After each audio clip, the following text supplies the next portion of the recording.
Welcome everyone to this afternoon's session that is run by the NIHR Complex Review Support Unit. My name is Olivia Wu and I'm the Director of the Complex Review Support Unit. So today my colleagues and I are bringing this session to you. We want to talk to you about what we think is a very important step for a systematic review, identifying the right methods to answer the right questions. Now, I think we all agree that in recent years, methodological development in this systematic review world is very fast moving.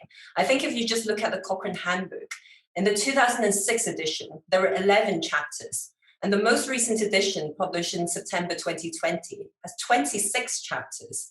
It's a very clear signal on how we're thinking more deeply on how to do reviews well, and also the growing number of methodologies available to us. So today we focus on two broad areas that our support unit very often have received queries on. One is test accuracy and prognostic reviews, and the other is on network meta-analysis. We're splitting this session into two parts. We'll first talk about test accuracy and prognostic reviews, and then we'll have a short break to take questions. And we would also like to hear from you who may have had done these type of reviews and session. And along the way, while our presenters are speaking, please do put your questions on chat, and then we'll deal with them during our Q&A sessions. So without further ado, I'm going to introduce you to our first speaker. Our first speaker is Terry Quinn. Terry is one of the members of the Complex Review Support Unit, and many of you may know him as the coordinating editor for the Cochrane Dementia and Cognitive Improvement Group. So Terry, I'll hand over to you. Okay, thank you, Olivia, and thank you to the Cochrane Group for asking me to share some thoughts. So what I'm going to be talking about is how we move from a clinical question to a review that has the right methods. And as Olivia mentioned, we're going to mostly be focusing here on reviews in the test accuracy or the prognosis space. So let's have a think about the typical Cochrane product. This is one of the reviews from Cochrane Dementia.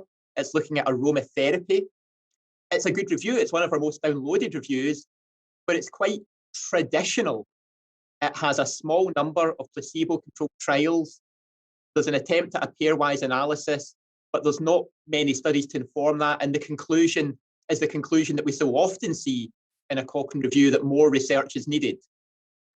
And that's sort of the past.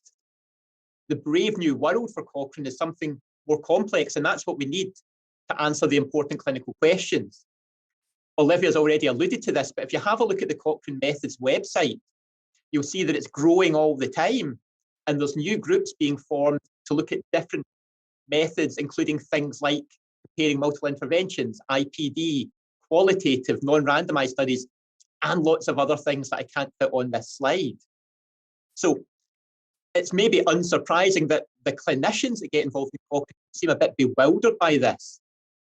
And what I want to do is take things back to basics, because the best reviews, the best evidence synthesis come from a clinical question. They come from something that we see and we think, well, that's interesting. I wonder if anything's been published on that, and I wonder if we can pull it together. So what I'm going to do over the next 15 minutes or so is talk about how we can move from a clinical thought, a clinical question you have, to something that looks more like a review title that's using the right methods. And I'm going to use some real life examples of titles that have came to us in NIHR CRSU. And I guess my two messages are going to be that if you're a bit stuck, sometimes mapping out the pathway can help you. And very occasionally, a little bit of scoping and seeing what's already been published and how those primary papers have been analysed can also help. Just as a little teaser, I'm going to share some examples of where we've taken complex methods and made them even more complex. And there'll be lots of time at the end if you have questions about anything I'm saying, because we do have a limited time to talk and I won't be able to cover anything in lots of depth. So let's start with a clinical question. And here's a question about CLL, chronic lymphocytic leukemia.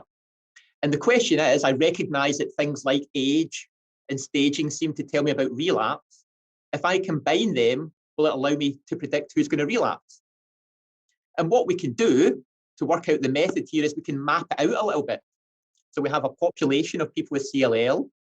They'll be receiving systemic therapy. And based on these factors, some people do, and some people don't have a relapse. So the question is, what method would we use to have a look at that? Now, we're not going to do any live polling. There isn't the time for that, but you can just have a look at the options here and have a think. If you had this clinical question, what kind of Cochrane review method would you use? So really what we're doing is we're looking at things that seem to predict an outcome, age, sex, staging. We're combining them. So we're essentially creating a prediction model.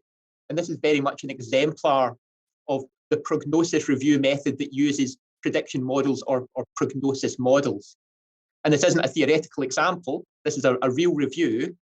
And we can apply the framework that we use for prognosis reviews. We'll all be familiar with PICO or PICOs. For prognosis, we change it up a little bit. So we have a population, in this case, people with CLL. Our intervention is the prediction tool. There may or may not be a comparator, another prediction tool. Our outcome here is relapse. Where prognosis differs from other methods is we introduce a time variable as well. We have to say the time at which we want to measure that outcome.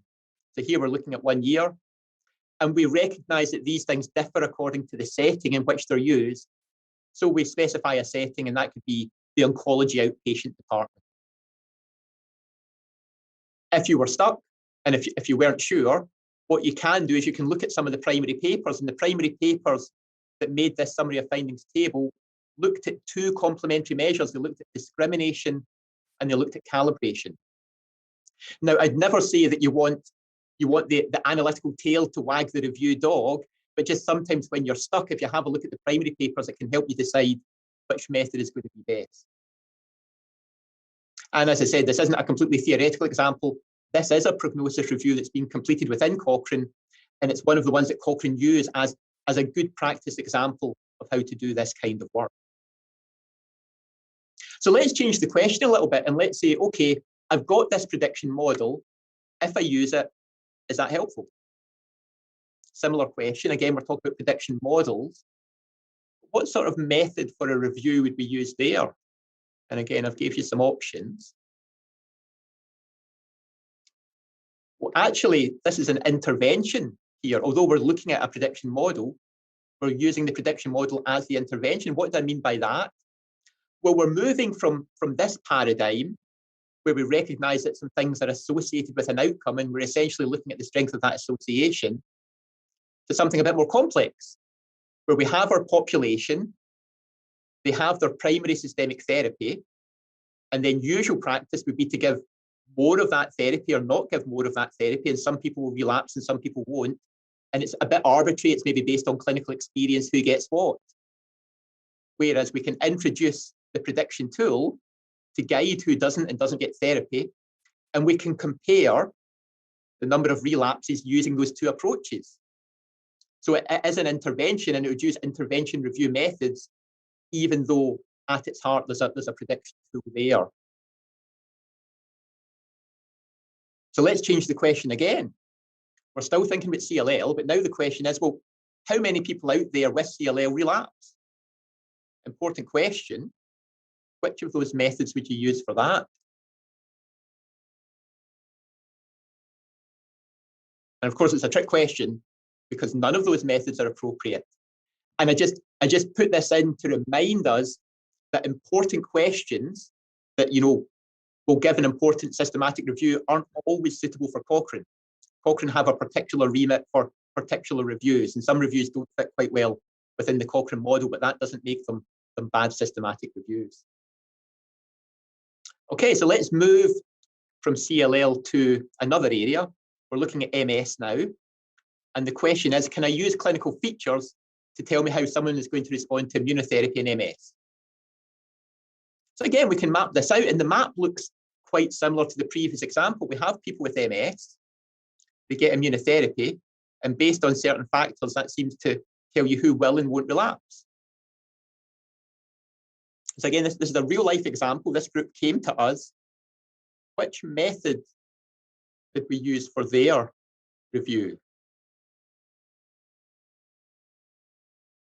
Well, you may think, and we originally thought that the right method here would be, again, the prognosis model.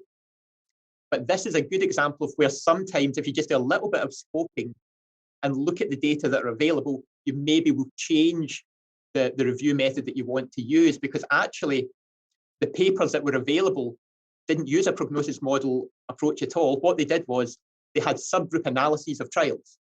So they had trials of immunotherapy, and then they looked at, for example, older age versus younger age as a subgroup. Or they looked at severity of MS as a subgroup and looked at rates of relapse.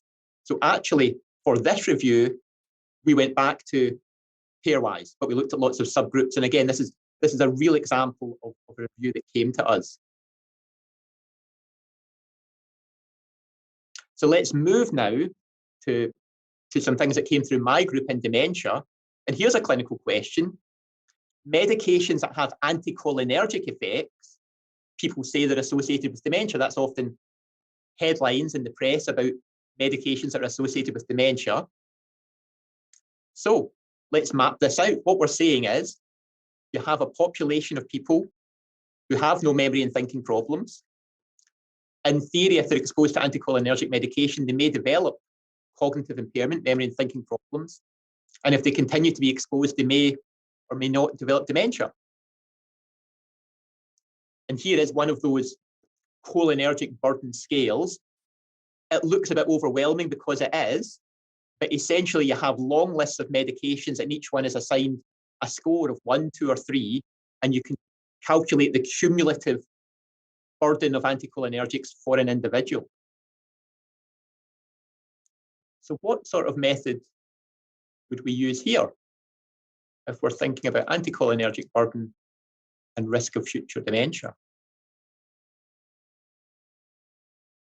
Well, again, looking at that big list, there's lots of things there. So you might well think, well, this is a model. I'm taking lots of factors and I'm combining them. But actually, that list is a single thing. It's a single construct. It's anticholinergic burden. It's measured in lots of different ways, but what you get is a single figure, a single exposure. So in fact, what we're doing here is we're looking at the other kind of prognosis review. And again, we can get a clue about that if we look at some of the primary papers, because the primary papers just looked at the size of an association. They predicted things like odds ratios, hazard ratios, risk ratios. And you can see how that differs from the prediction models that looked at calibration and discrimination. And again, this isn't just a theoretical example. This is one of our prognosis factor reviews that we are publishing within the dementia group. So let's stick with dementia, but let's ask a different question now. If you have memory and thinking problems, or if you're worried about dementia, you can have a spinal tap. People can analyze your cerebrospinal fluid, and they can look for markers that might suggest that you're at risk of dementia. So we can map this out. We have people with dementia. They can have their CSF measured and look for these biomarkers, or it might be people that already have some symptoms, and they can have their biomarkers measured. And in theory, these biomarkers should help you determine who will and won't develop dementia. So what sort of method might we use there? Well, we have a whole suite of these reviews. And what we did at the time was we looked at test accuracy. With hindsight, that may not have been the right approach, but I think it was the right approach at the time because the tools weren't there for us to apply any other approach. It was test accuracy evidence synthesis that we understood. Some of these reviews are 5 and 10 years old.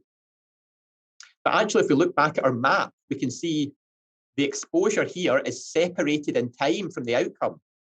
And in fact, the separation in time can be decades. Some of these biomarkers are being proposed for use in middle age to predict a dementia that might happen when you're 70 or 80.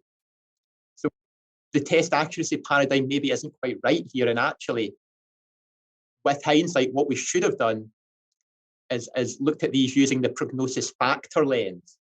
And that's what we're going back to do now. We're going back to these reviews and we're going to update them, but we're going to change from diagnostic test accuracy to prognosis methods. Okay, so let's stick with dementia, but here's a different question. If I do a questionnaire or a pencil and paper test of memory and thinking, and the person does badly on it, does that mean that they have dementia? So we can map that out. It's a much more simple map. We've got people who were worried about their memory and thinking. We perform our test, our assessment, and some will, some won't have dementia. No variation in time. This is all happening at the one time. So no prizes for guessing that the method that we used here is a test accuracy method. And again, we have a whole suite of these reviews looking at different cognitive tests and looking at their test accuracy. And we can apply the standard here. We're moving from PICO or PICOTS to something a bit different. We're looking at an index test, the test that you're interested in. And in this case, it would be one of the many cognitive screens that are available. And then we compare that to a gold standard, perhaps better called a reference standard, which in this case is the clinical diagnosis of dementia, which we're using to diagnose a condition of dementia. And again, we specify the setting in which all of this is happening. So for example, we could look at how these things work in the acute hospital setting. And if you scope out the primary papers, what you'll usually find is that they have these complementary measures of sensitivity and specificity, which again gives you a clue that you're working in the test accuracy space. And here I just want to do a bit of a plug. So we've had lots of approaches from people working on test accuracy reviews, and one of the stumbling blocks for them was actually performing that final analysis. And so we've developed an app. It works with RevMan, and it allows you to produce that quantitative synthesis of summary estimates of sensitivity, specificity, ROC curves that you need for test accuracy reviews. And if you're interested in the app, we can give you the details of that and tell you more about it in the Q&A. So what we've looked at there is a single test, but actually in clinical practice, the problem that you often have is you've got lots of tests available. In dementia, there are literally hundreds of different memory and thinking tests that I could use in the clinic. So which one is the best? And what method would I use for a review looking at that question? So we have lots of reviews on single tests, and I can fairly confidently tell you about the accuracy of the mini mental state examination or the accuracy of the Addenbrooke's cognitive examination. But knowing those accuracies in isolation actually isn't so helpful to me. What I really want to know is one better than the other? So the method that we want to use here is test accuracy, but it has to move beyond that conventional paradigm and start to look at comparing tests. And because there aren't many primary studies that compare more than one test in the same population, one of the things we've been doing has been developing techniques for indirectly comparing the test properties of different assessments using a network. And again, there isn't time to go into the details of this, but it's just one of those examples of where we've taken a complex method and we've tried to add on another level to really help us answer the questions that are clinically important. But again, if you're interested in this, we have a whole panel at the Q&A that can answer questions on this particular method. Okay, we're almost done. My last little thought, my last little clinical question. If I perform one of these memory and thinking tests and the person does badly or screens positive, does that mean they have dementia? So we spoke before about this, but it's worth just giving it a little bit more airspace. So in dementia, you have a progressive condition. You can have people who you're worried about their memory and thinking. You can perform your test or your biomarker, and they may or may not have a clinical diagnosis of dementia. The complexity is that the people that have the clinical diagnosis of dementia don't always have dementia when you look at their brains. And there's a disconnect between the clinical diagnosis and under the microscope, the neuropathology.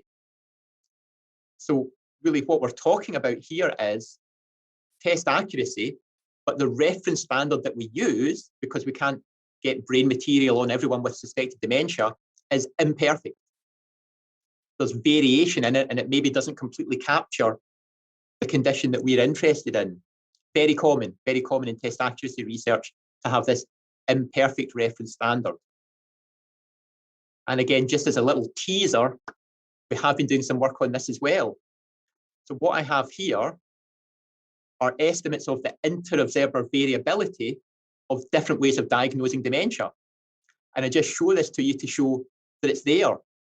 And actually, for some methods of diagnosing dementia that are called the gold standard, there's quite substantial inter-observer variability, which says that there must be some erroneous diagnoses being made there.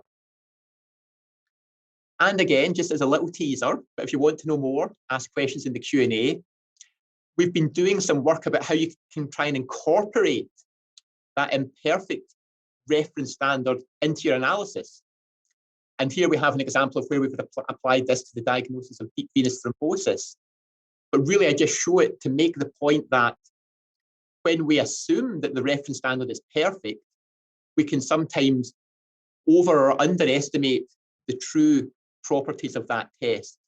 So I think going forward, we need to think more about how perfect is our, in inverted commas, gold standard. Okay, so I'm going to stop talking there. Hopefully some of what I've said has just got you thinking, and maybe thinking about a review that you'd want to do that would maybe use some of these methods. If you are thinking about such things, and if you want to get in touch with us, our details are on the slide here. And the method that I would the message that I would always give is get in touch with us early on, because what's always a bit of a heart sink is when a review group have done lots and lots of work and have taken the review so far, just to then find out that maybe they were using the wrong method and they were on the wrong track with the review. So thanks for listening.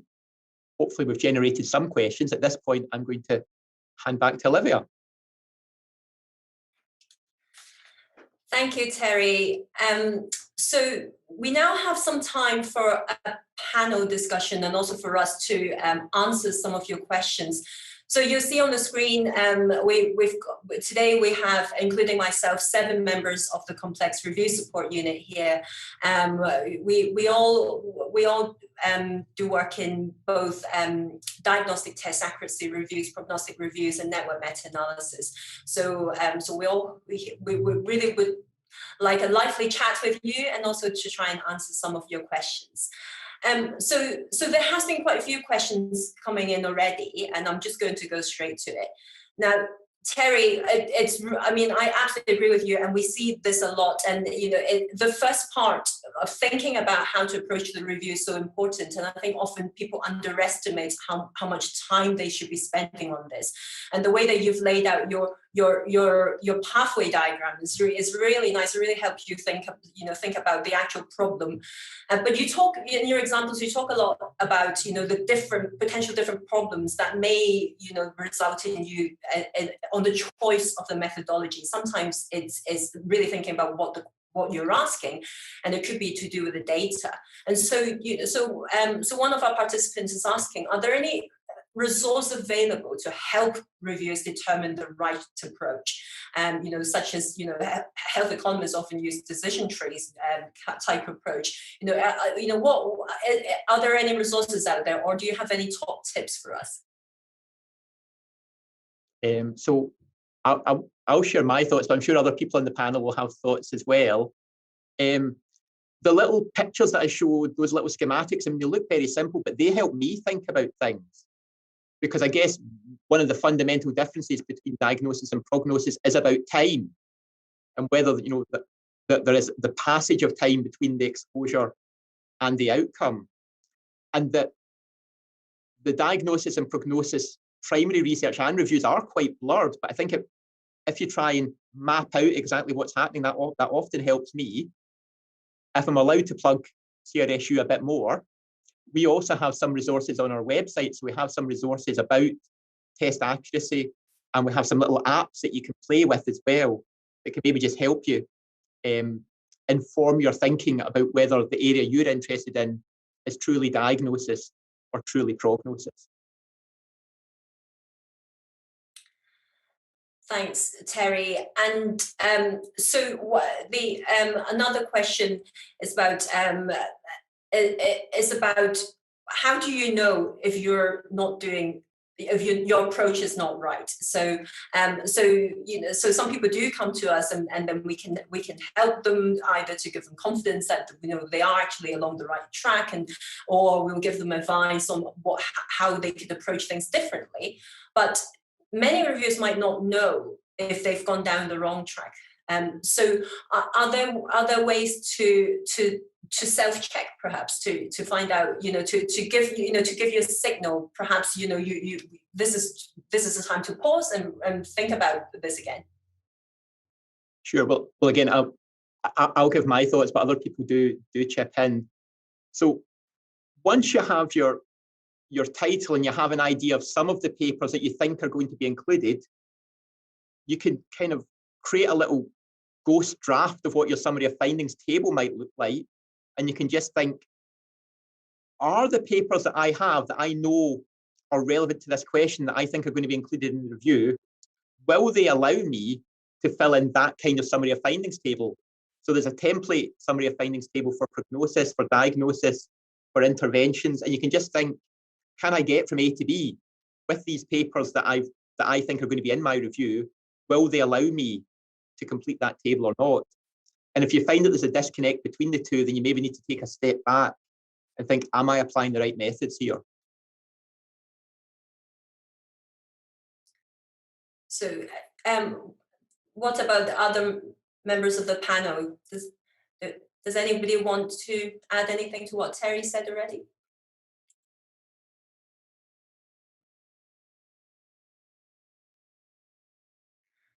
Okay, so we've got another two questions on the DTA app. So for interest on the app, where are we going to find the app, and just a bit more information about the app. So I can tell you where you can find these apps. So there's a link to these apps on the NIHR Complex Review Support Unit's website.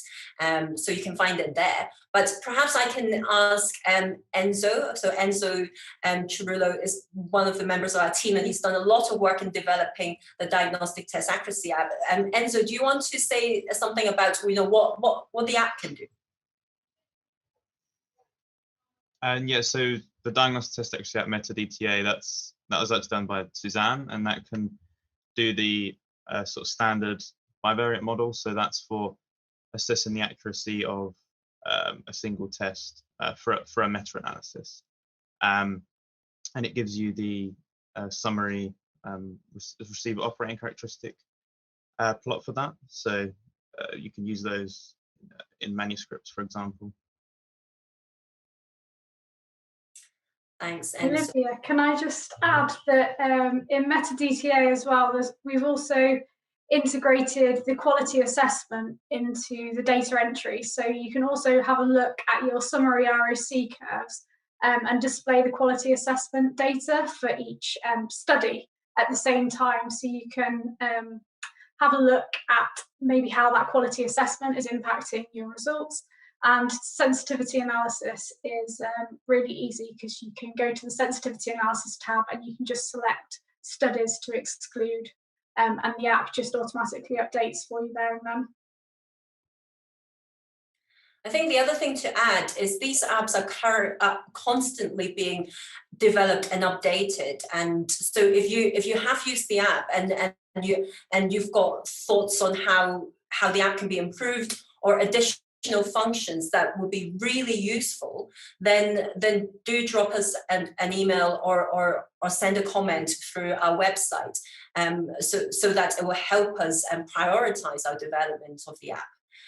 And so before we move on to the next session, the final question, so I think this one perhaps Alex and Nicola might want to answer. We've supported many DTA reviews over the years, so we've been in operation since July 2015. And the question is, what is the most common error you've seen in supporting review, authors. And I'd like to say that, you know, we don't really see errors. You know, people come to us when they're stuck with problems, and perhaps I will change the question to what is the most common inquiry that has come to us, and so, you know, what more can we do to address this?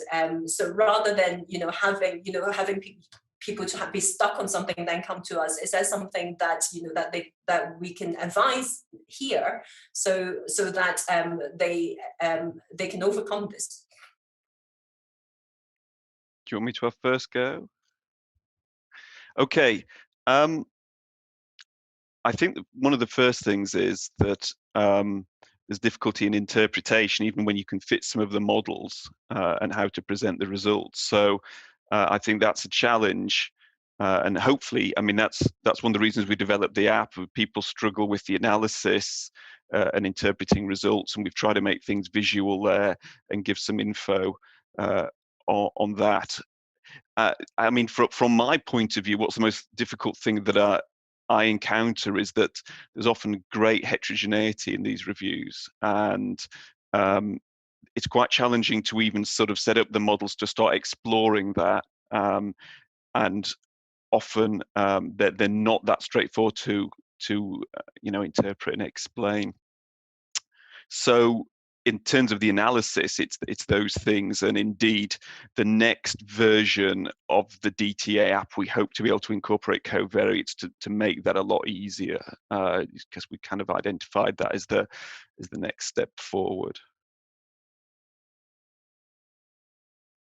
Yeah, I'd just reiterate, you know, a lot of the time, if they've decided to go down the route of diagnostics, it's the actual implementation and understanding their data, and maybe doing some exploratory before jumping into the meta-analysis itself, like Alex said, trying to explain and understand the data before trying to actually do the meta-analysis itself, I think is really, really important.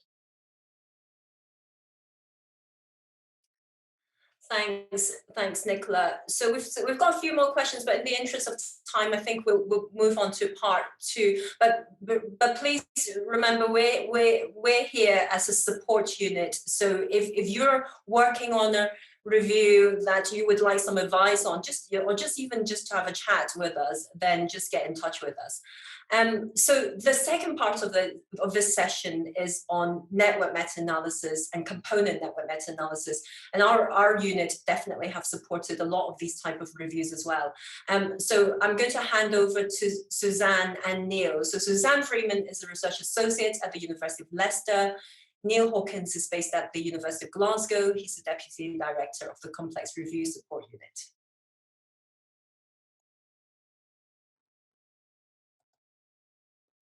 Great, thank you, Livia. If anyone from the technical team is listening, I don't have control of my slides, so I'm unable to change the slide.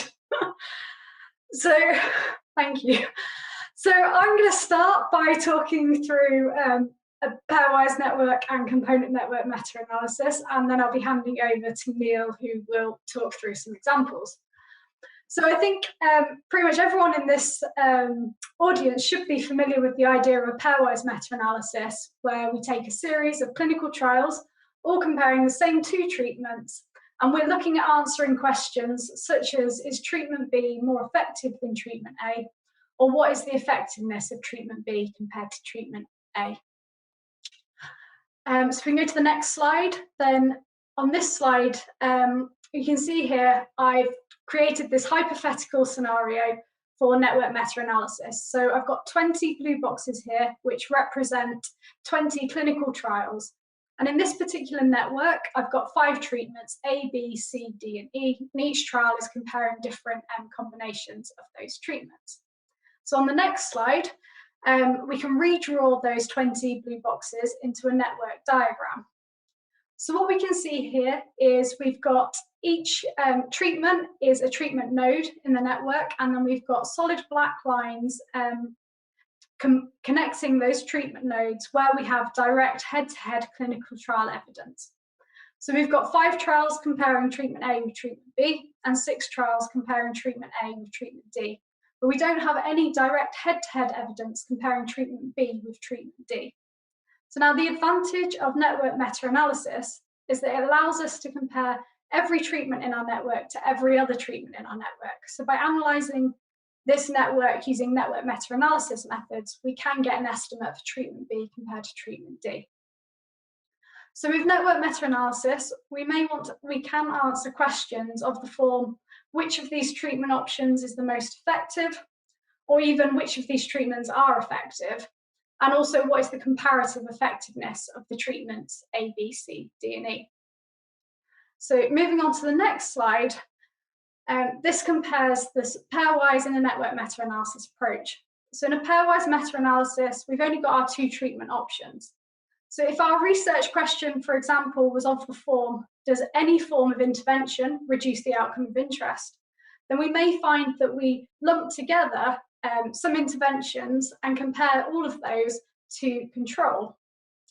However, we could also split out those interventions into separate treatment nodes and analyse that as a network meta-analysis. So sometimes pairwise meta-analysis can be referred to as a lumping approach, whilst network meta-analysis is a splitting approach. With a pairwise meta-analysis, we can perform this with at least two studies, whereas a network meta-analysis, there is no hard and fast rule on the number of studies you need, but I think a useful rule of thumb is to have at least as many studies as the number of treatments in your network. And a network meta-analysis also requires a connected network. So if we can go back a slide, then what you can see here is a connected network, because each treatment node in the network is connected to at least one other treatment by direct head-to-head clinical trial evidence.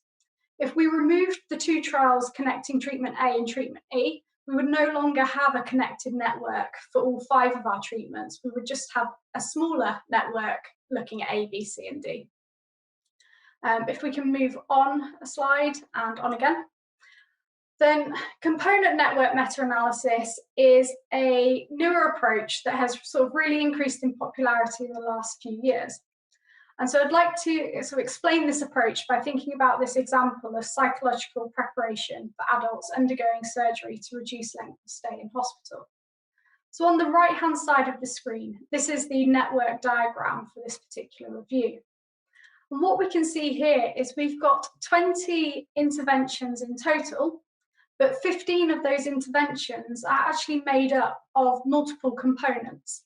So we can see, for example, that we've across these 20 interventions, we only have 6 components that are across the network. So the advantage of this is that whereas in a network meta-analysis, we would be fitting a model with 20 treatment parameters, we can now fit a component network meta-analysis model with 6 component parameters. And when we fit these models, we have this assumption of additivity. And what this means is that even though we're only estimating 6 component parameters, we can still estimate the effects of all the treatments by adding the effects of the individual components. So for the combination P plus S, we get that intervention effect by adding the component effect of P to the component effect of S. We can also relax that additivity assumption by including interactions to allow for synergistic or antagonistic effects. And the advantage of this is that we can also estimate the treatment effect, the intervention effect for interventions that consist of components that haven't necessarily been directly compared in trials yet. And that has the potential to inform sort of future research agendas. So on the next slide, you can see that some of the questions that we could answer using a component network meta-analysis approach take the form of which components of these multiple component interventions are most effective, or what would be the predicted effectiveness of a particular combination. So on the next slide, I've compared the 2 approaches. And as you can see, a component network meta-analysis approach is only going to be suitable if our treatments consist of components and we have these common components across studies. The focus of the question of interest switches from, in a network meta-analysis, being about which treatment is most effective, So in a component network meta-analysis being about which treatment component or combination of components is most effective. And if we go back to the previous slide, in the psychological preparation example here, what we have is, if we look at the treatments, quite a lot of the pairwise head-to-head comparisons in this network are informed just by single trials. So if we fitted this as a network meta-analysis, because we'd be estimating 20 treatment parameters, we may get a lot of uncertainty around those treatment parameters. But by fitting it as a component network meta-analysis and estimating 6 component parameters, we can reduce that uncertainty around the component effects, which then can filter through into the treatment effects through our assumption of additivity. So if we just go back to the next slide, just final point to say that we can predict those optimal combinations. So I'm now going to hand over to Neil, who's going to talk through a couple of examples. Right. Thanks very much, Suzanne. So the next few slides, actually, we're going to go back over the previous ground, but just look at some real life examples to try and illustrate what's going on. I've just clicked on my clicker, but it's not moving. Has somebody got control of the clicker? Oh.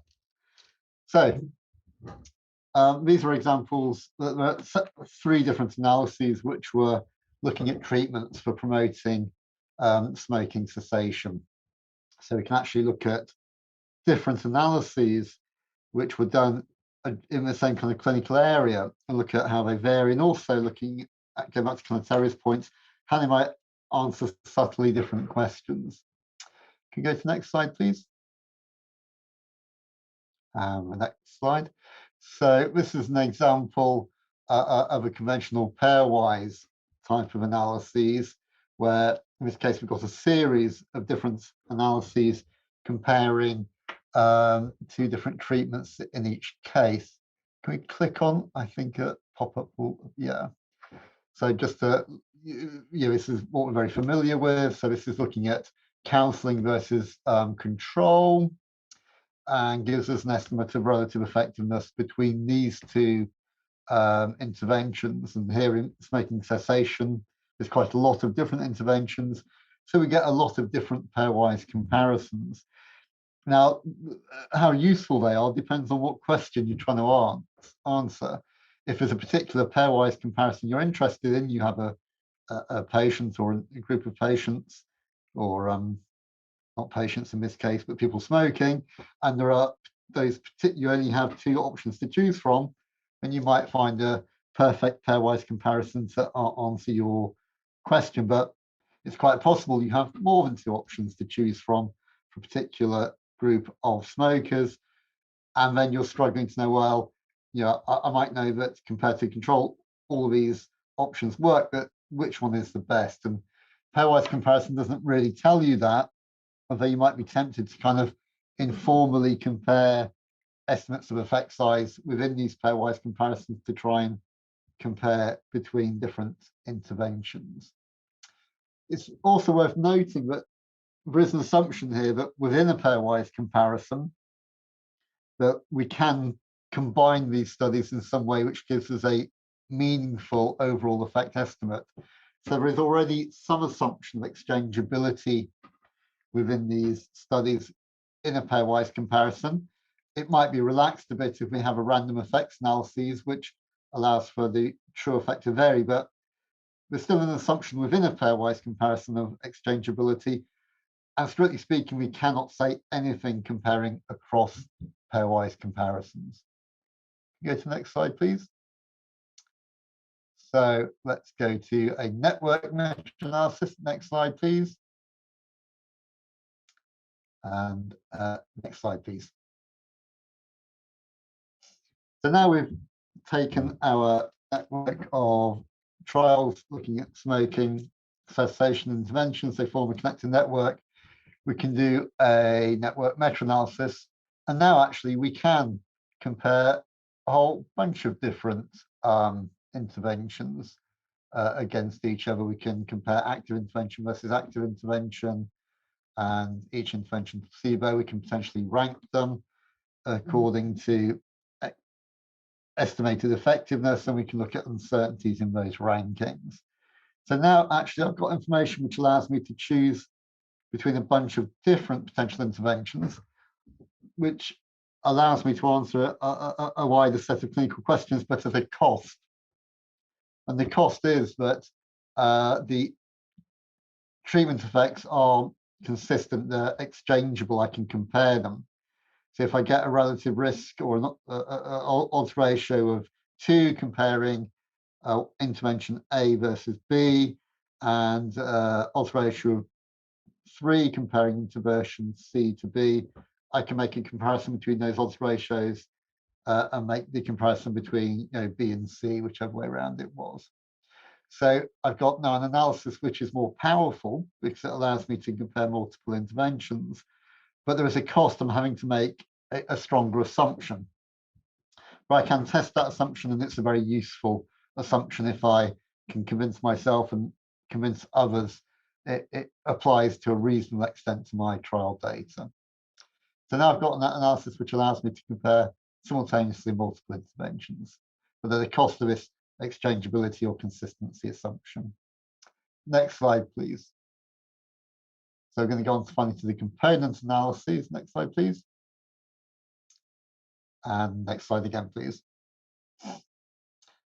And next slide. So this is an example of what the output from a component meta-analysis looks like. And now instead of having particular interventions, and these interventions might be, strategies which might combine different interventions like, I don't know, behavioral interventions versus nicotine replacement therapy or whatever. We've now got an analysis which separates out those components. And we get estimates of effect for each component compared to a reference component, which here is kind of minimal intervention. So nicotine replacement therapy, our behavioral therapies are all compared to that component. And we've kind of pulled apart those strategies. Now, this is really nice. It's got potentially I can make predictions for the efficacy or effectiveness of strategies which have never been tested in the trial. I can put together these different components and make a prediction. Also, because of the way it makes the data, using the data, it's very efficient because where into those components are in multiple trials, we get multiple estimates of its contribution. But again, this comes at a cost, and it's an even stronger assumption now. Not only am I saying I can compare the effects of treatment effect estimates of comparing strategies across trials, I'm now saying that I can predict what would happen when we put these components together. But in this case, that the odds ratios will be combined. So if I put these two, the odds ratio for a NRT component, and I've got an odds ratio for the behavioral component, if I multiply those two odds ratios together, that gets me the effectiveness of NRT plus the behavioral intervention together. So it's a stronger assumption. Now, sometimes we can test this assumption by comparing the estimates from different combinations to see if they fit our model of the way we combine them. So we can try and test this. And it's and if we can convince ourselves and others that this is a reasonable assumption, it's very powerful because we're using the data very efficiently, and we can make predictions for strategies that we might like to try which have not been tried before, but at a cost of a slightly more stronger assumption. There's kind of an intermediate because we can put interaction effects in these models that then start relaxing that assumption, but then you need a lot of data to be able to fit and estimate those types of models. Go to the next slide, please. So in summary, there are a number of challenges and practicalities. One is software. So things like NMA and CNMA not currently possible within RevMan. There are different approaches. Do we use a Bayesian approach? Do we use a frequentist approach? Does it matter? If we're using Bayesian approach, can we get, should we use informative priors? Range of different software, RState, Winberg's, MetaInsight, all of which can potentially fit some or all of these models. And there are issues in coding, especially in component meta-analysis. It's quite important what we choose to be that reference component. And when we get into meta-regression, it then becomes quite important what we choose to be our reference component, because that influences how regression potentially works. I think Susan mentioned that defining components can be complex, and I suspect that was an issue in the smoking component meta-analysis that Susan Freeman was involved in. Not always possible to assess consistency between direct and indirect evidence, not always possible to test all the assumptions which are embedded in the component network meta-analyses. So, and then there are issues about how you present results in a meaningful way as those networks get large. But these are very powerful techniques if we feel, and it's an empirical question, that these assumptions being used in these techniques are reasonable and help us to make useful predictions and useful assessments. The assumptions don't have to fit perfectly, they just need to fit well enough that these models and analyses are useful in decision making. I think that's the end of the slide. Susan, is there anything else you wanted to add? There's one final slide. Go to the next slide, please. So this final slide just contains a few resources which we thought it might be useful to point out.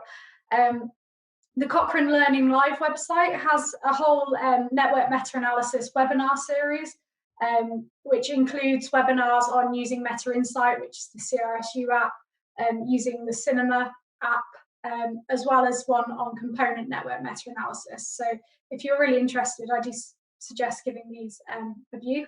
I've put the link to the Meta Insight app there as well. And of course, the new Cochrane handbook has a whole chapter on undertaking network meta-analyses. So I think the final slide then is just the contact details again, and hand back to Olivia.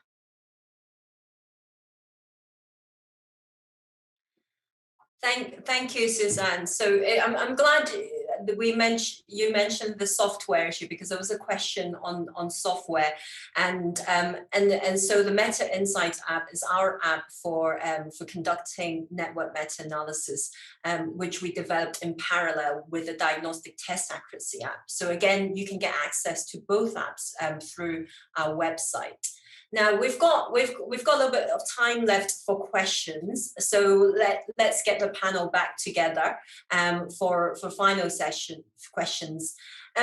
So there was a really good question about component network meta-analysis and complex interventions, in particular public health interventions. Now I know some of my colleagues here have actually done component network meta-analysis using of public health interventions. So does any of you want to talk a little bit about how it works, and perhaps talk a little bit about the example that you may have done?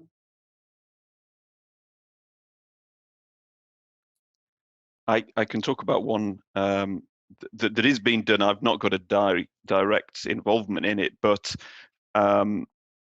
looking at things like accident prevention around the home, and you are trying to increase the uptake of safety equipment to prevent these accidents, particularly in young children. And you may have a multifaceted approach to doing that. You may have somebody come and inspect a house. You may go as far as giving equipment or giving vouchers or something for reduced cost equipment. You might even get free fitting, and obviously all these parts of an intervention may have effects, and it'd be important to know how when you put a package together like that, which of the parts are the most important. And indeed, when you push on into cost effectiveness, there can be very different differences. So yeah, I think these methods, it's interesting, as the complex review support unit, we seem to be recommending these methods to people quite frequently, because I thought this was, a little bit of and this is a special case of the network meta-analysis model. It seems more than that. It seems to be relevant in quite a lot of places, and clearly, I think there's a lot of scope in public health that's probably not been tapped into yet.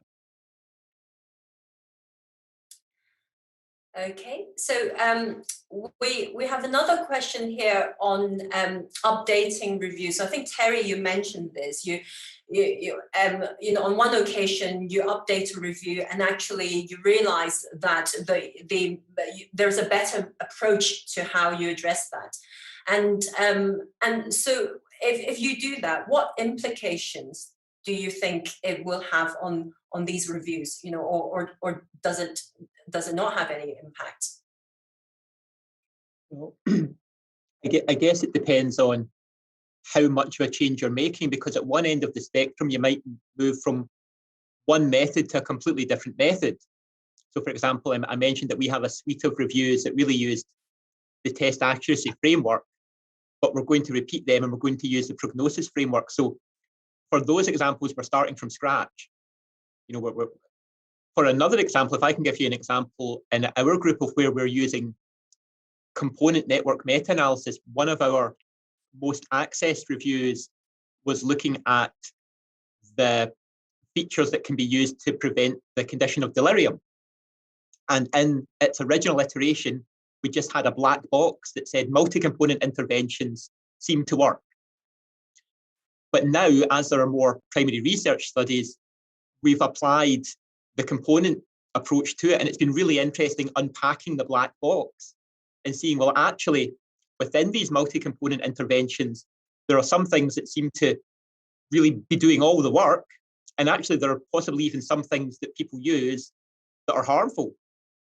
And I think that's really interesting going forward, because then you can imagine the next primary research study informed by that perhaps creates the perfect multi-component intervention based on the data that's went before. Yeah, and I think often you're essentially asking slightly different question from the original review, aren't you?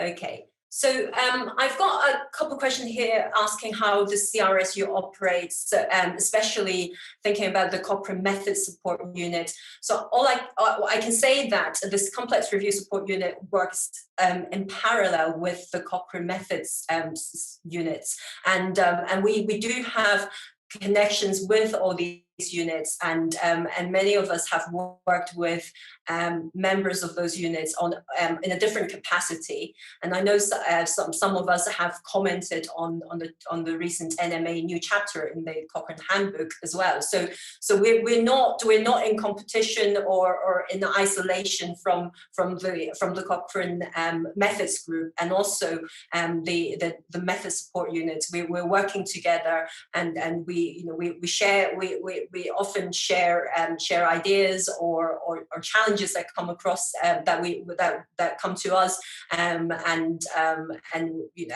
we share those as well. So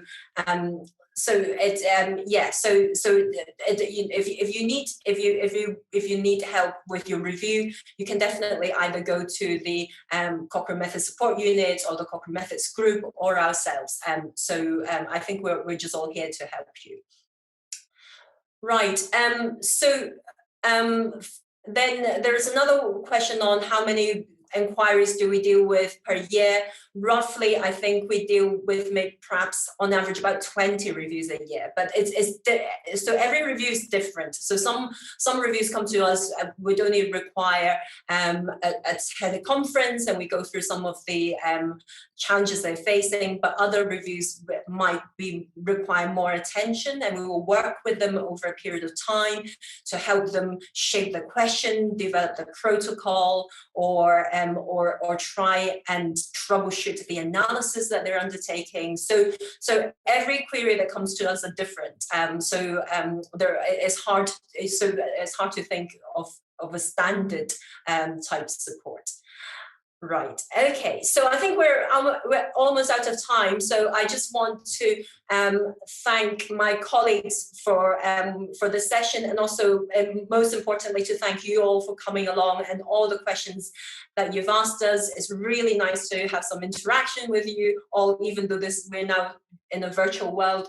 If you want more information on the unit, please go to our website, and if you want to get in touch with us with inquiries, just drop us a note. So thank you again, and enjoy the rest of your afternoon. Bye.